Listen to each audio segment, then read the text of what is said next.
Convo podcast. You're tapped in to another live stream with your boy Kojo Afriye.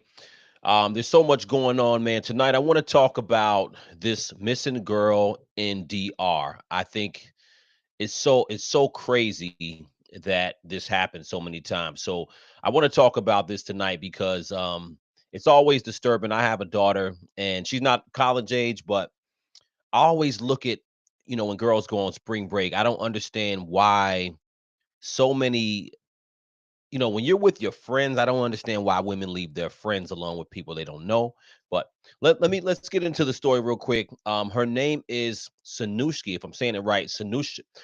I'm sorry, excuse, I'm saying it wrong. It's Sudiksha Konanki, 20 years old, University of Pittsburgh student.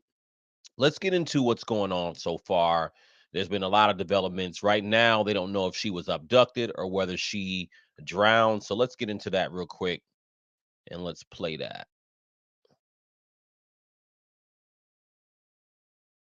Okay, here we go. Let's play that real quick.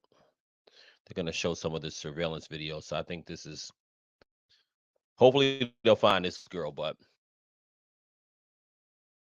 college student from Loudoun County is intensifying in the Dominican Republic tonight. That's right. Sudiksha Konanki is from our area. She's a student at the University of Pittsburgh. She has not been seen since March 6th when she vanished while on a spring break trip with friends. Northern Virginia Bureau reporter Drew Wilder is in the newsroom now with the latest on the search. Drew? Yeah, Sean, NBC News has some new video tonight that shows Sudiksha walking with her friends at the resort that they were vacationing at in Punta Cana. Take a look at this video. It shows the 20-year-old student on the same day that she was last seen by her friends.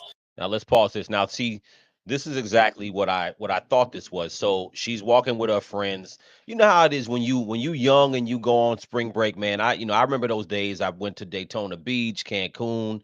You do that and you out at college age and basically you getting drunk and you trying to get some, men and women alike. That's just what you do in college. It is what it is. But, as a man, it's a little bit different when you are moving around, you're trying to get something. Now, for women, they got to move carefully because most people are not crazy or not killers, but you never know. And when women, I think the protocol should be women. I thought women moved in packs when they're out of town and in places they don't know, who they're being in contact with. And, look, not that you're going to be right next to your friend when they're trying to meet somebody or hook up with somebody, but at the end of the day, you don't want to be leaving them by themselves. So let's look at this surveillance video. Now, the man in the tank top next to her, who appears to have his arm around her, maybe, that's her friend Joshua. Federal police in the DR say Sudiksha went missing sometime after 4:15 in the morning on March 6th. And some surveillance video shows that Sudiksha and her friends were near the entrance to the beach around that time. Well, police say after a trip to the beach, her friends went back to the hotel, but Joshua was seen going back out on his own later. Police say. Right. So there's homeboy who was last guy with her. And let me get into another video because right now it looks like I think this one may show her parents, man. This is just it's giving me Natalie Holloway vibes, man. If you remember back to 2005, it's definitely giving me Natalie Holloway vibes. But I'm gonna play. Actually, they interviewed somebody who was on spring break. So I don't know. They're going back and forth talking about this. Maybe it could be that she drowned, but I still think again, being by herself. If she wasn't by herself and she was with friends, at least you would know. More than likely, what happened, unless all of her friends disappeared at the same time. At least one friend should have stayed with this girl. So let me go into one of the spring breakers that was there. They're talking about the waves and the conditions. Again, right now, I don't even think that's the issue. I think something probably happened to her, meaning that abduction or murder, but we'll see. I don't want to be pessimistic, but it's been almost 5 days since anyone seen a 20-year-old spring breaker from the University of Pittsburgh. Sudiksha Konanki left a hotel bar in Punta Cana in the Dominican Republic with a group of friends headed for the beach. Most of the friends were later seen leaving the beach, but Sudiksha stayed behind with a guy, and then the guy left without Sudiksha. My next guest was at the same resort on the same day. She says the waves were big and they were dangerous. And she has the video to prove it. Delani Sweeney joins me now live. Delani, the video that we were just showing, and we'll show it again, does show red flags that the conditions were very rough and that the swimming would have been very rough. Do you remember it being that way on that day that Sudiksha went missing? Yeah, I remember the waves being a lot bigger than they normally were. Me and my friends were on the beach, and I remember telling them that I was not going to go into the ocean because I know I could swim, but not that well enough to feel safe in the ocean. I know a couple friends that did go in, but they weren't in for a while, and there weren't as many people in the ocean as we normally would see. So we know, from your account and from your video that the waves were rough, that the surf was rough. What about the danger of the beach itself? Did anybody at the resort or anyone in the DR ever say to you, be careful at night going down the beach. Don't go down this way or that way, or don't wander off our resort part of the beach? Or did you even notice lots of police or patrols on the beach? What was that like? There was no communication from the resort at all of, this is our beach safety to be safe. It was kind of just left up to your own discretion. I know we would go down and another group of people would go down to take beach pictures. And one night there was a security guard whistling at people to come in from the beach that were going in, but that was the only night that I had seen it. And we went practically almost every day down to the beach to take pictures. And that was the only night that I saw. But interesting that there was someone out there, a guard, who was whistling at anybody going into the water, like, come out, it's nighttime, it's not safe in there.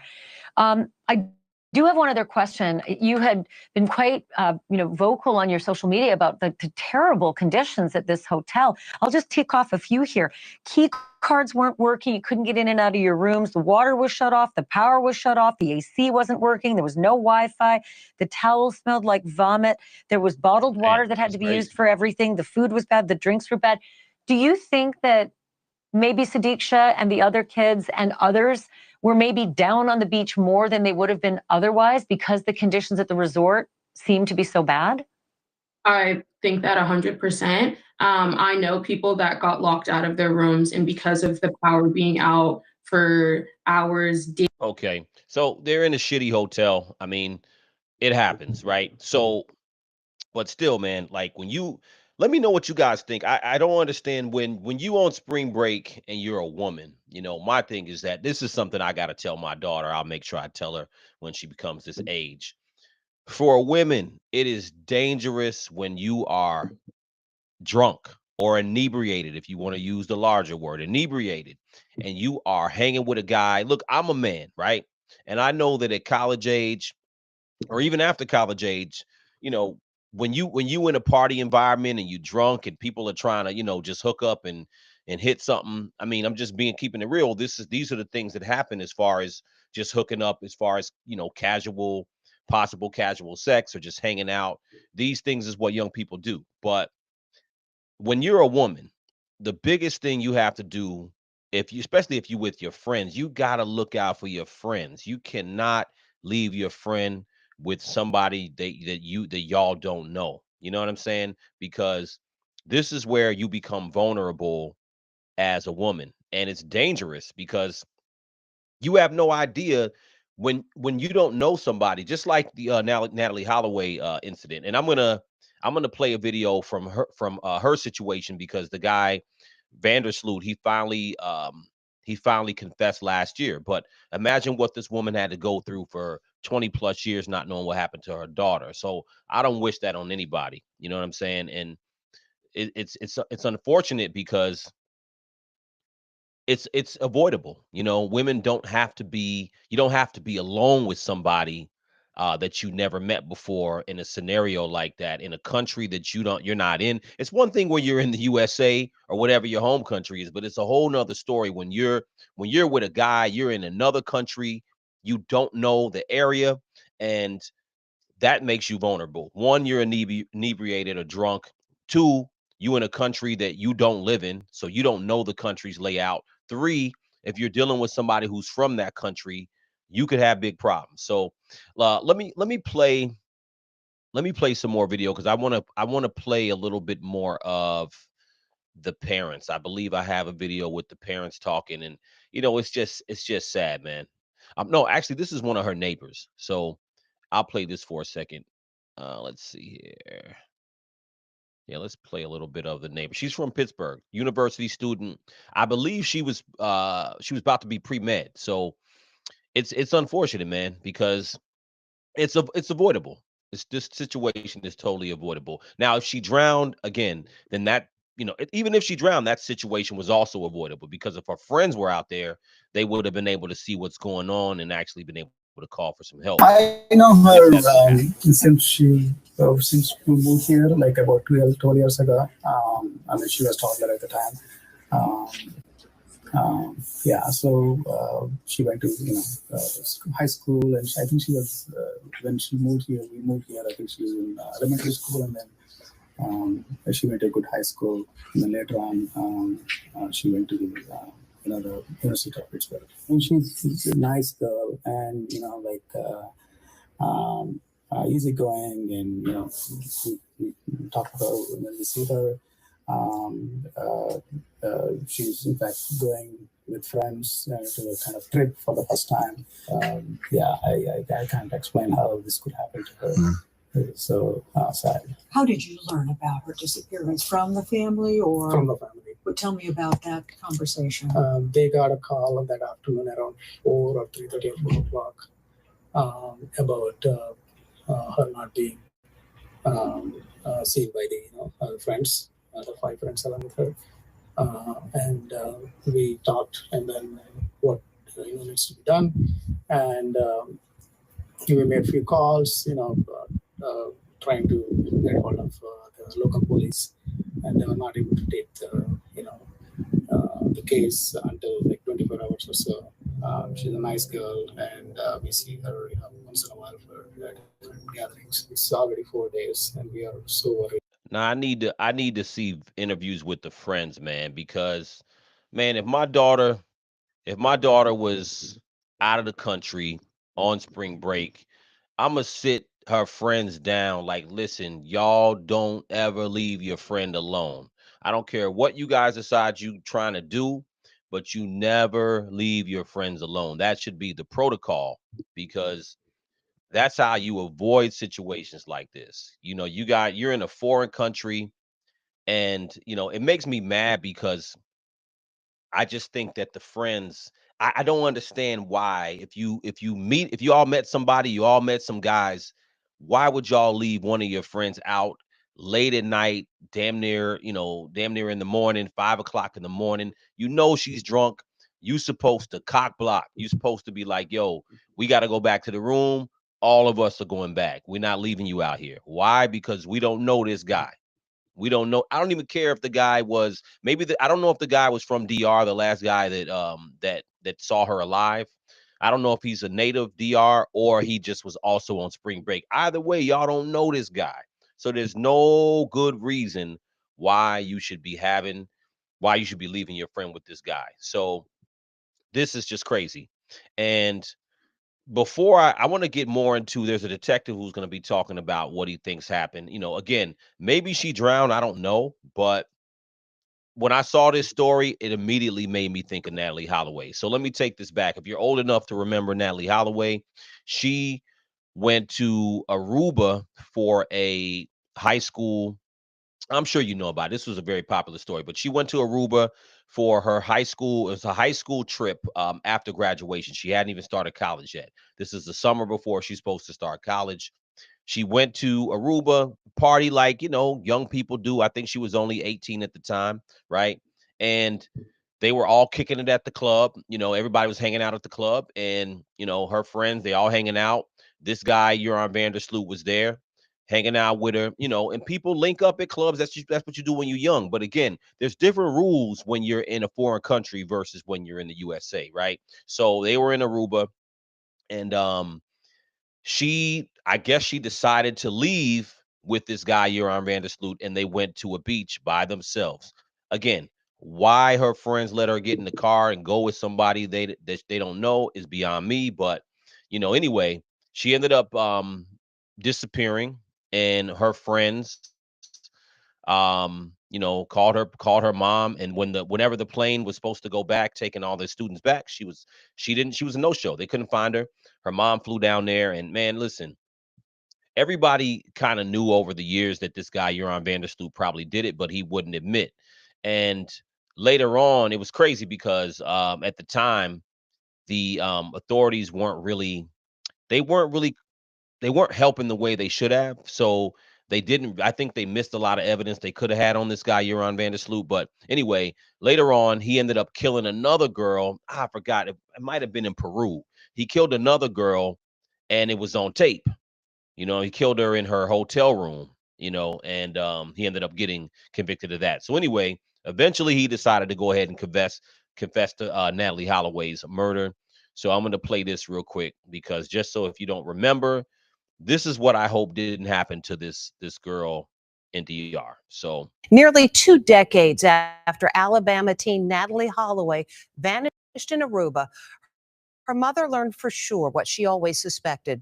Natalie was killed by Joran Vandersloot, and today he finally revealed what happened all those years ago as part of a plea deal. Stephen Fabian has details, and we warn you, they're graphic. She was bludgeoned to death with a cinder block. That's the long-awaited revelation today about Natalie Holloway. It comes as her mom faces off in court with Natalie's killer. He finally confessed that he killed Natalie. He described when and how he killed her.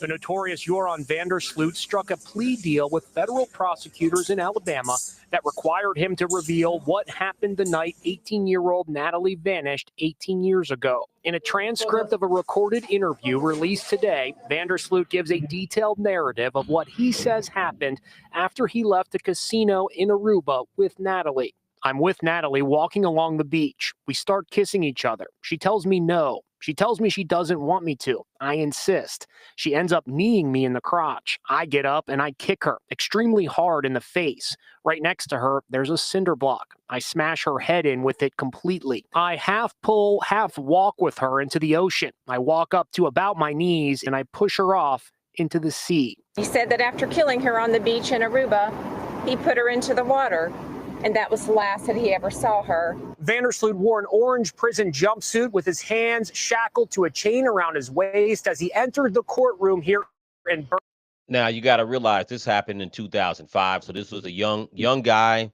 I'm sure he looked a lot more innocent back then. And, she may have thought he was cute, maybe wanted to, kiss him. Maybe she didn't want to go all the way, whatever it is. But the point is she ain't know him. And also the problem is that she went off to a place isolated with someone who lived in Aruba. He was a native of Aruba at the time. And she went off with him. And again, I'm not victim blaming, but I'm saying that how you avoid these kind of things is you got to make sure you're not going off with people you don't know.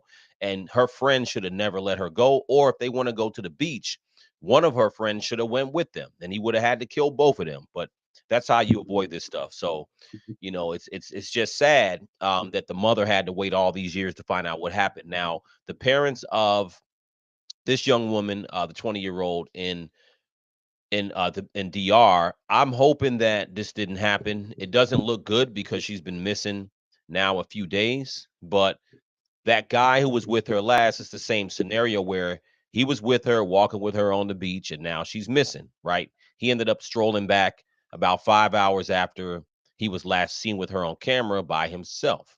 So some things aren't adding up. I'm gonna play some video from the FBI. Excuse me, not from the FBI. Well, he's a former FBI investigator. I just want to hear him talking about this for a minute. Let's see what's up with that. Yeah, let's play this. Search team out there that are working on this with authorities from the US and India. You talked about the different agencies. They're using a bunch of specialized marine equipment trying to find her. What? Let's look at the timeline here. So the timeline, she was last seen at 4:15 a.m. with 7 others. So she was with 7 other people, right? Now I'm assuming obviously maybe three of them were her friends, and then others were men. I don't know, but the point is, she was with 7 other people besides this guy, the last one she was saw with. So they were with the crew. The group is seen leaving the beach at 5:55 a.m. Konanki believed to have stayed behind with the man. The young man leaves the beach at 9:55. A good 4 hours later, and then she's reported missing by 4 p.m. So, listen, I'll keep it a buck. Her friends were irresponsible for leaving her there, and they last saw her at 6 a.m. Nobody reported her missing till 4 p.m. What the hell kind of friends are that? What kind of friends do you have when you down there on spring break with them? First of all, they shouldn't have left you, but they last see you at 6 a.m. and then they don't see you again for breakfast. They don't see you for lunch. They report you missing at 4 o'clock. What type of friends are those? That's what I want to know. So let me play some more from this FBI agent, though. You tell me about how difficult it is to try to coordinate this when somebody is abroad, they're not a citizen of that place, and there's several different groups that are trying to come together to figure this all out and to try to find her. Well, a situation like this is even complicated here in the United States.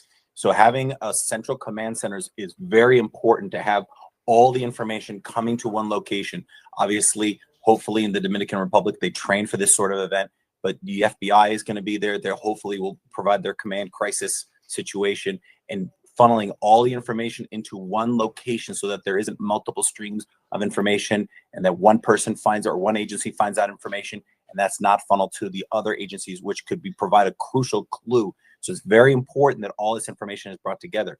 Hopefully the U.S. Navy, who has extensive experience in doing search and rescue, they'll be involved. They'll be analyzing tides. They'll be analyzing the flows of the ocean to look at possibilities of where, if she had allegedly drowned, where her body could end up. So there's a lots of different information all piping in, just like you said. So it's very important that this information all come to one central location so that there isn't one agency finding out information that may provide a vital clue to another group of investigators and putting all these pieces together. Yeah, it's just devastating for a family who is sort of sitting and waiting and not being able to do anything, but trying to keep her name out there and hope that people do the right thing and help find. See, I be talking to her friends right now, like, where the hell were y'all at? Where were y'all at? How come not at least one of you stay with her, or why didn't you bring her back? See, when women are drunk, and then here's the thing, man. When men are drunk, they're vulnerable too, right? I think they're more vulnerable to get robbed, obviously. But for women, when you are drunk, you are vulnerable to get raped. You are vulnerable to get killed. And I think it should be a protocol for most women you got to move in a pack, man, especially when you're out of the country. And this is unfortunate because when you're young, you do dumb stuff. We all do dumb things, and we all have, not the best judgment, but some things you can't come back from. Now, if she did drown, my thing is that, did the guy push her in there? That's what I want to know, because when I played that video from Natalie Holloway, Joran van der Sloot admitted that they went over to the beach. He started making advances on her. She didn't want to. She kicks him in or knees him in the groin, and then he kicks her and smashes her head in, and then pushes her in the water. So, Natalie Holloway ended up being in the water. She didn't drown. She was murdered first. And that's the thing about this situation, is that you never know. This guy could have done something to her, raped her, strangled her, and threw her in there. And it's just a horrible situation to have this going on. And I know her parents are going through something for real. So Find her. Daniel Bruner, thank you so much. I really appreciate your expertise on this. Getting a look at a screenshot of surveillance video showing the missing U.S. college student in the Dominican Republic that still show Sudiksha Konanki, sorry I said her name wrong, it's Sudiksha, with her friends at the Rio Republic Hotel in Punta Cana on Thursday morning. The group went to the beach that morning, and investigators say she stayed behind with a young man. Police say he is not a suspect, but he has told different versions of the last time he saw her. Not a suspect. Joining us now is Daniel Bruner, a retired FBI special agent and president of the Bruner Sierra Group, a forensic accounting and security firm. Thank you so much for being here. First, the young man who was believed to be the last person who was with her and who saw her has told police several different stories. What does this usually indicate to investigators? Well, most important thing about here is all the investigators are not going to look at just one possibility. They're considering all the possibilities that she may have been kidnapped, that she may have drowned. Obviously, focusing on, there are some investigators that are going to be talking to this young man and finding out exactly what happened, his story, what he remembers. And obviously, from what we've understood, allegedly, the story has changed up to 3 or 4 times. And we have to understand that he may have been drunk, he may not remember, he may have been passed out. So we have to consider all the possibilities in not only focusing on one individual and not only focusing on one possibility. And see, that's the other thing too. People have to understand that I talked about this before on other episodes too. Sex trafficking is a big thing all around the world. You got to be really alert when you're going anywhere in the US or other countries. Sex trafficking is a big thing. And especially for young women at 20-year-old age, man, that's the time when people look for vulnerability. You know what I'm saying? So if you're young and you are vulnerable and drunk, and alone, what's to say somebody didn't kidnap her? I mean, there's been so many cases where, and again, I don't know if this guy is from DR, whether he's a native to DR or not. And no disrespect to DR as a country, because it's not even about that. It's just the fact that there are people who they look for victims everywhere, right? So if she's drunk and let's say he could have been somebody who could have tipped off a kidnapping crew or ring. You never know. I mean, these things happen all the time. There was a woman who disappeared on a cruise ship back in the late 90s, same situation. And it turned out that someone on the boat was actually working with the trafficking ring and helped to get her kidnapped. So you never know. You never know. Looking at all the possibilities, but having this individual is very similar to the Natalie Holloway situation. You know, having some investigators focusing on him, that's very important to figure out because his information, he was the last one to see her alive, allegedly, is very important. When you get several different versions of what happened from someone, in your experience, do these stories often have kernels of truth in them that investigators can sort of use to go on to try to figure out what really happened?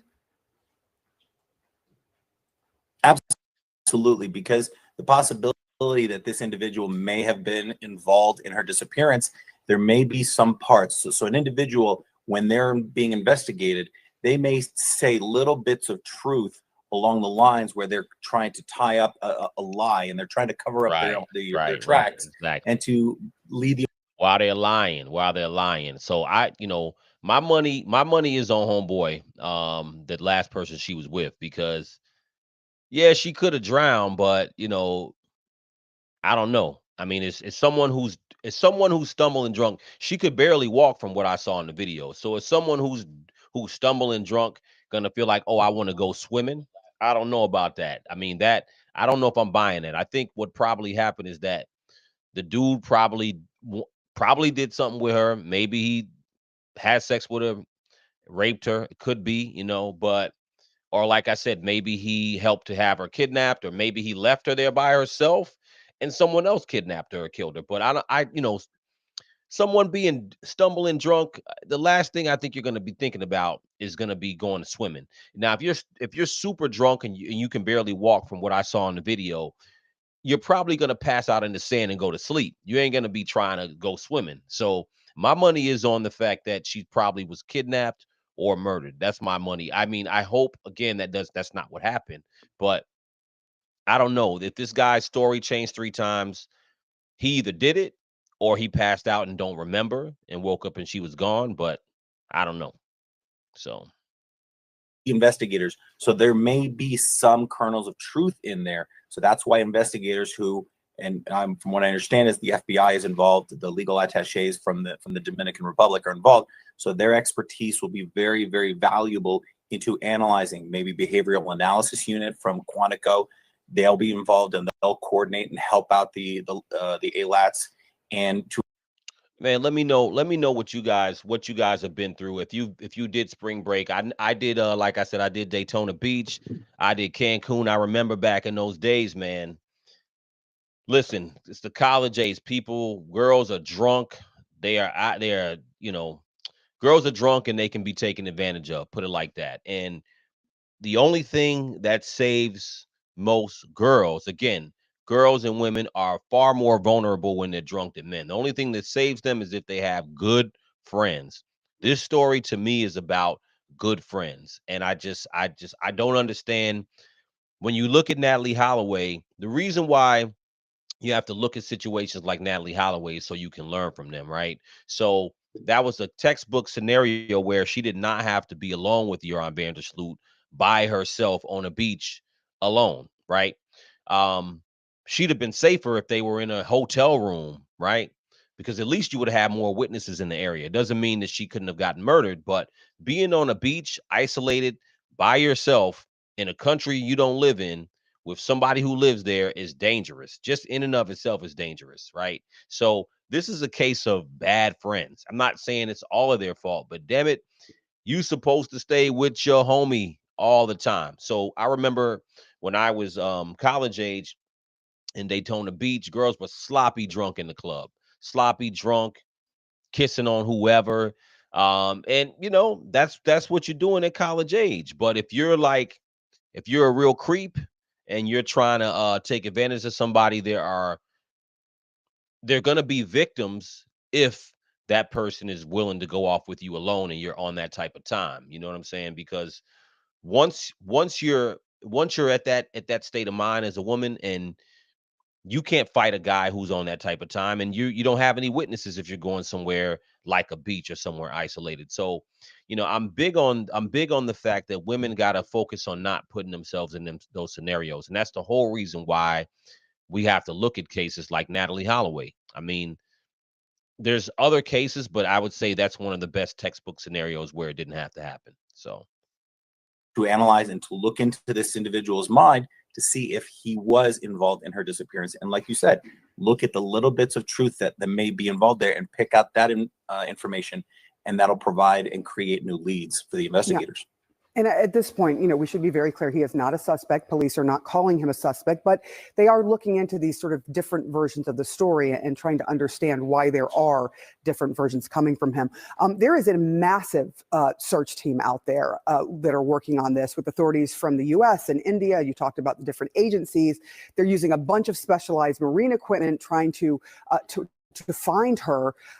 What can you tell me about how difficult it is to try to coordinate this when somebody is abroad, they're not a citizen of that place, and there's several different groups that are trying to come together to figure this all out and to try to find her? Well, a situation like this is even complicated here in the United States. So having a central command centers is very important to have all the information coming to one location.